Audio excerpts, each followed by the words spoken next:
my name is Heather and welcome back to my channel. Today we are here to do my February reading wrap up. I'm not gonna lie, I didn't read a lot of books in February. It was a hard month for me. I kept getting sick over and over again. I missed multiple days of work for not feeling well, and that kind of took over like my mental brain space too. But I'm happy to say that of the 5 books I read, I had 4 5-star books and 1 3-star book, which is kind of mind shattering to me. So I might not have read a lot of books, but I read some great books in February and I'm excited to talk about them. So before we jump in, let's go over my reading stats from Storygraph. I'll put pictures up here so that you guys can keep up with me.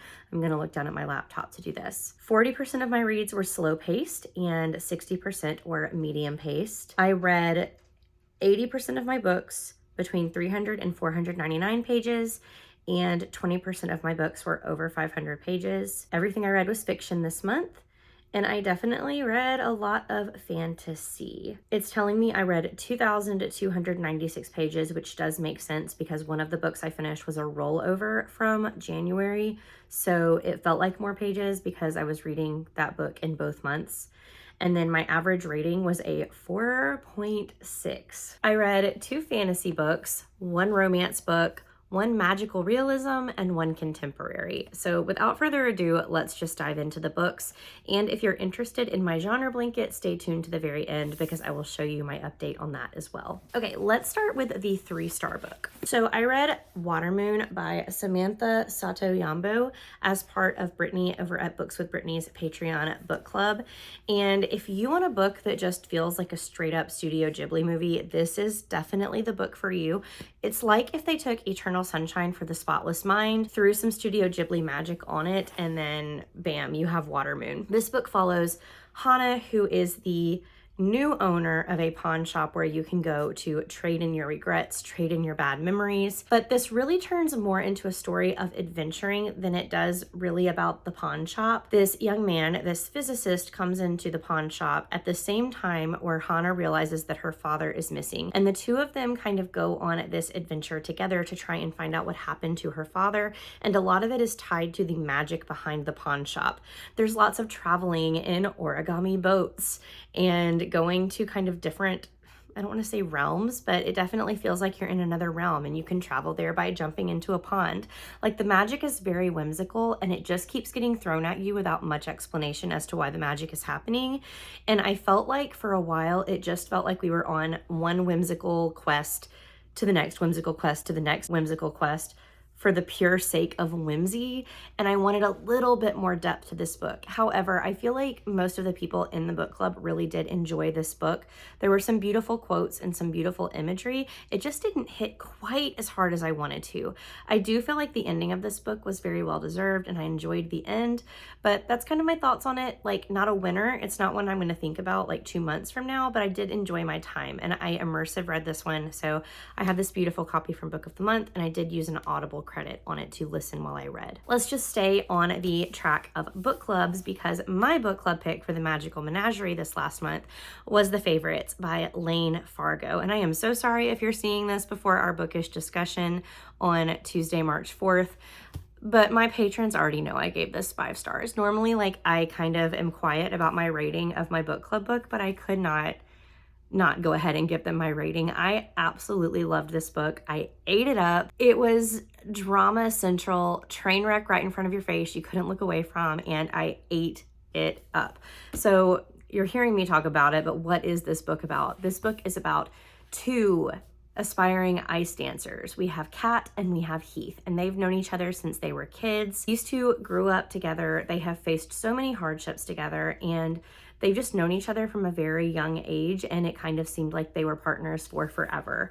But when Kat and Heath get asked to come be a part of this former Olympic ice dancing, basically academy, things start to go south and fast for both of them. Kat is addicted to success. She wants nothing more than to be the next Olympian, to have everybody be afraid to see her coming, to be the most cutthroat ice dancer there is out there. Heath loves Kat. And that's basically the story, is Heath loves Kat and wants her to be happy. So he's going to do whatever she needs him to do to be happy. And it's just an exploration of that dynamic. When one person only wants success and the other person wants that person to be happy, like, can you be happy? There's so much ice dancing, there's so much drama surrounding like Olympics and different events, but you also get very clear ideas of what their routines and their costumes look like. You see them travel to all of these different places to go ice dance in front of a crowd of thousands, and you really see what the fame does to people. I feel like if you liked Carrie Soto as back Daisy Jones in the Six, then this is 100% going to be a book that you enjoy. If you weren't a fan of those two books, then I don't know that this is the book for you, but I, for one, ate it up, and I can't wait to talk about it more with everybody. We're just like on the 5-star bandwagon now, because this next book was also a 5-star book for me, and that was First Time Caller by B.K. Borison. The way I tabbed this book up, the way I just was like head over heels in love with this book. This book follows Lucy and Aiden and a radio show called Heartstrings in Baltimore, Maryland. Oh, it was what I needed from a romance, because we'll talk about my DNFs at the end, but I DNF'd a romance this month. I needed something that was going to bring the romance back into my heart. Much like Aiden Valentine, host of Baltimore's radio show Heartstrings, he has become very disenchanted by the idea of love. And I mean, think about it. When you're a radio host hosting a romance talk show and people are only calling in to complain about their partners, like, I would be pretty disenchanted by the idea of love too. But one day, Lucy's 12-year-old daughter Maya calls in and she's like, I need you guys to help my mom. It's time for her to finally have a love story, and I just need your help. Lucy overhears her on the phone late at night, so she like barges into her room and she's like, who are you talking to at this late hour? And she gets on the radio and starts talking about what she wants out of love, and she wants the magic in her life. And I highlighted so many times of her just talking about what she wanted love to be for herself. Like, I mean, passages and passages and passages. And I feel like she was speaking to me. She's not like this 20-year-old being like, I want to find out what love is. She is a 29-year-old who has also been disillusioned by the world. She has got the coolest found family with the father of her daughter. I love that there's a healthy relationship there, and he wants the best for her as well. Her daughter wants the best for her. Her daughter is so cool. She's a cosplayer. Like, she's really cool. But the best thing about this book was the dynamic between Lucy and Aiden, and also the time that they got to spend on the radio show. There's little snippets before each chapter of like people calling in and what they're saying about Lucy and Aiden. And essentially, like, I haven't told you much about the plot, but essentially she joins the radio show to try and find dates, to try and find this magic in love. But instead of like falling for the people that are calling into the show, because of the forced proximity of the radio booth, they fall for each other. There's so much more to it than that. But if you liked, apparently, Sleepless in Seattle, which I've never seen, but also if you liked Frasier, like I watched Frasier reruns growing up, then I think this is a book for you. It was just like rom-com at its finest. I can't wait for the second book. I think I know who the second book is going to be about in this Heartstrings series, but I'm not sure. This is the type of romance I need. This is the type of romance that I need. I want more of it. If you have romances like this to recommend me, please do. Let's talk about, I mean, I know those were both 5-star books, but let's talk about my like 1,000,000-star books now. I don't know if you're ready, but I'm ready. I'm ready to talk your ear off about this series. 1, 2, 3.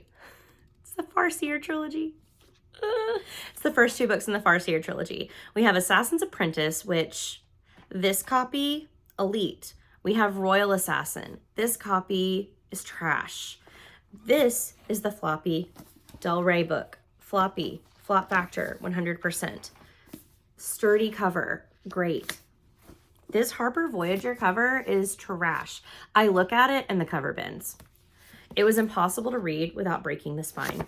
Everything that is wrong with books is this copy of Royal Assassin. Just the exterior though, because the interior of this book, top tier. Okay, I'm eventually going to replace this one with this type of cover, but let's talk about what it's about. In Assassin's Apprentice, we are following Fitz, who is the bastard of the king in waiting of this place called the Six Duchies. He is brought to the keep as a wee babe. His family that he's living with is like, I don't want him anymore. He's your problem now. And they dump him, okay?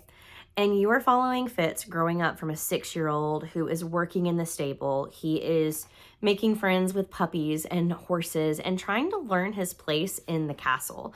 Like, he is very much a part of the royal family while also being a complete outcast from the royal family. The king, King Shrewd, is like, I want you here, boy. Like, you are of my blood. I support you as long as you support me, and here's what I need you to do. So instead of growing up to be like a prince or a king, Fitz grows up to be the king's assassin. And he is being mentored by a lot of different people and a lot of different topics as he grows up. He is learning how to use the sword. He is learning about poisons. He's learning how to write and be a scroll master. He's learning this magic that is very prevalent in this world called the skill. There's also a magic called the wit, and I don't want to say too much about it. But if you like animal companions in books, I think Assassin's Apprentice and onward is for you. I will say, if you do not want a slow-moving, very character-driven book, maybe stay away.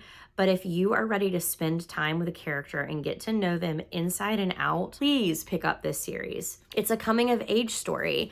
It is a very political story. There is love, there is loss, there is scheming, and just like the relationships. And I don't know how to talk about it. I don't know how to talk about it. Like, not a lot happens, but so much happens. And then in this book, we're seeing Fitz as almost a young man. He's a teenager, and it's even more Fitz being thrown into politics and having to finally have some agency in his own life and make decisions. And the heartbreak that you go through with Fitz chivalry farcier, have something to hug. Have something to hug while you read these books. I am so excited to read the third book in the Farseer trilogy in March. He has my whole entire heart.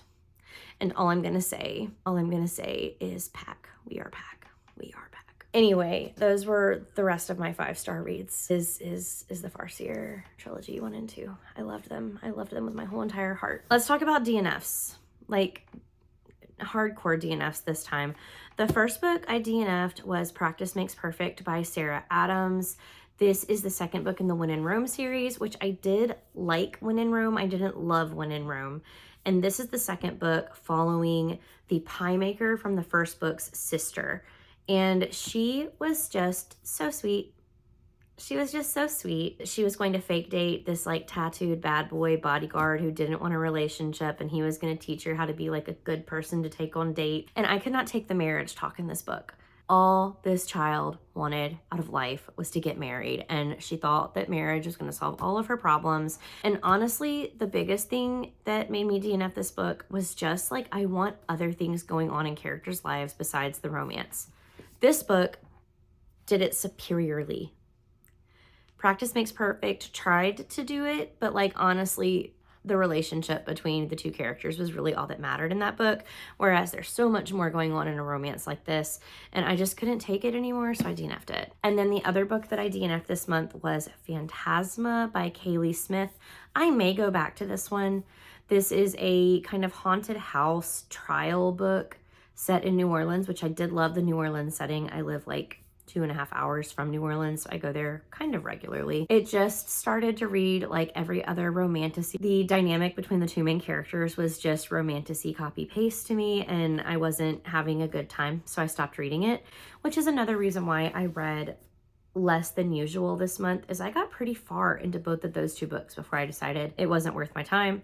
So 5 books, it was a great time. DNF'd a couple, but overall to have an average rating of 4.6 for a month, I feel really good about that. Okay, let me show you my genre blanket. Here she is. I'm starting to worry that I'm not gonna read enough to make a whole blanket, but this is what we're working with right now. So working backwards, just because I feel like the bigger this blanket gets, the easier it's gonna be to go backwards. This teal green is fantasy, so this was for Royal Assassin. This pink was romance, which was for First Time Caller. Yellow is contemporary / lit fic, so this was for the favorites. This light pink is for anything else that I don't have a specified genre for, like sci-fi or horror, and in this case it was magical realism for Watermoon, and then this Seafoam was for Assassin's Apprentice. So only 5 books, but I really love seeing the tracking that my genre blanket does. Like down here, I can tell I was reading so much romantasy with the purple, and then I just had a month where I didn't finish any romantasy books, so there's no purple up here. And it's just really cool to see your reading year mapped out in a blanket. So there she is. She's more like scarf size right now, but hopefully Ramathon is going to add quite a bit to this blanket. I have now been yapping for almost 18 minutes, so I'm going to let you guys go. Thank you so much again for supporting my channel and watching my videos. If you're interested in any of my other social media or my Patreon, I do have everything linked down below. I hope you guys are having a wonderful day, and I will see you in another video very soon. Bye, guys.